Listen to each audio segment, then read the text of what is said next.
రెండు తెలుగు రాష్ట్రాల్లో కూడా వరుణుడు కుండపోతగా వర్షాన్ని కురిపించాడు. చెరువులన్నీ పొంగిపొర్లాయి.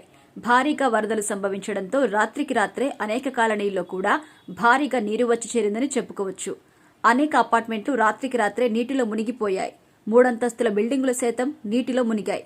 ప్రజలు ప్రాణాలను అరచేతిలో పెట్టుకుని పై అంతస్తులోకి వెళ్లి ఎంతో మంది ప్రాణాలు కూడా కాపాడుకున్నారు. ఆంధ్రప్రదేశ్లోని విజయవాడ పరిస్థితి చాలా దయనీయంగా ఉందని కూడా చెప్పుకోవచ్చు. ఎక్కడ చూసినా వరద నీళ్లు కనిపిస్తున్నాయి. ఇప్పటికీ కూడా అక్కడ వరదల వల్ల అధికారులు సైతం సహాయం చేయలేని పరిస్థితులు ఉన్నాయి. అనేక అపార్ట్మెంట్లలో బురద నీరు చేరటం వల్ల ప్రజలు నరకం అనుభవిస్తున్నారు. ఆంధ్రప్రదేశ్ సీఎం చంద్రబాబు స్వయంగా రంగంలోకి దిగి మంత్రులు అధికారుల్ని పరుగులు పెట్టిస్తున్నారు. ప్రతి ఒక్కరికి ఆహారం అందేలా చూడాలి అని కూడా ఆదేశాలు జారీ చేశారు. ఆర్మీ డిజాస్టర్ ఫోర్స్ సైతం రంగంలోకి దిగి ఆహార పొట్లాలు అందజేశారు. ఇది ఇలా ఉంటే వరదల్లో ఉన్న వారిని బోట్లు, ట్రాక్టర్లు, జేసీబీల్లో ఇతర ప్రాంతాలకు తరలిస్తున్నారు. ఈ నేపథ్యంలో ఒక గుండెను పిండేస్తున్న వీడియో ప్రస్తుతం సోషల్ మీడియాలో వైరల్ గా మారింది. ఇక విజయవాడ సింగ్ ప్రాంతంలో వరదలు కన్నీళ్లు పెట్టిస్తున్నాయి.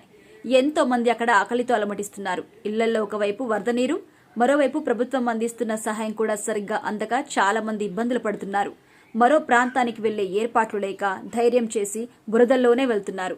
ఈ నేపథ్యంలో సింగనగర్లో ఒక చిన్నారిని కూడా తొట్టెల్లో పడుకోబెట్టి ప్లాస్టిక్ షీట్ మీద ఉంచి మరీ వరద నీళ్లలోని వేరే ప్రాంతానికి తీసుకెళ్తున్నారు.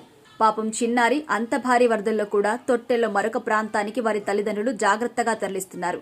ఈ వీడియో ప్రస్తుతం సోషల్ మీడియాలో వైరల్ గా మారింది. దీన్ని చూసిన నెటిజన్లు కన్నీళ్లు పెట్టుకుంటున్నారు. మరికొందరు గుండెను పిండేస్తుంది అంటూ కూడా కామెంట్లు చేస్తున్నారు.